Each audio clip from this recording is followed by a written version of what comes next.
సోదరులారా గమనించండి. మనలో చాలామంది తెలిసి తెలియక అనుకోకుండా మన ప్రార్థనలు ఈ విధంగానే ఉంటూ ఉన్నాయి.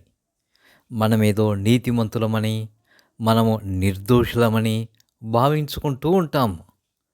కానీ ఎవ్వరూ నీతిమంతులు లేరు. ఎవ్వరూ నిర్దోషులు కారు. ఇక్కడ దావీదు తన కీర్తనలో ఏమని చెబుతూ ఉన్నాడు? నా నీతిని బట్టి ఆయన నాకు ప్రతిఫలమిచ్చెను. నా నిర్దోషత్వమును బట్టియే నాకు ప్రతిఫలమిచ్చెను.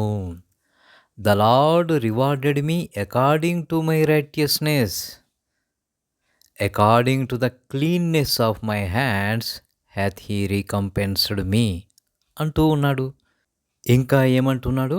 యెహోవా మార్గములను నేను అనుసరించుచున్నాను, భక్తిహీనుడనై నా దేవుని విడిచినవాడను కాను.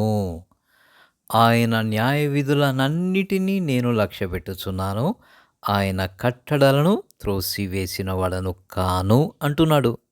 ఇంకా దోషక్రియలు నేను చేయనొల్లకుంటిని, ఆయన దృష్టికి యథార్థుడనైతిని.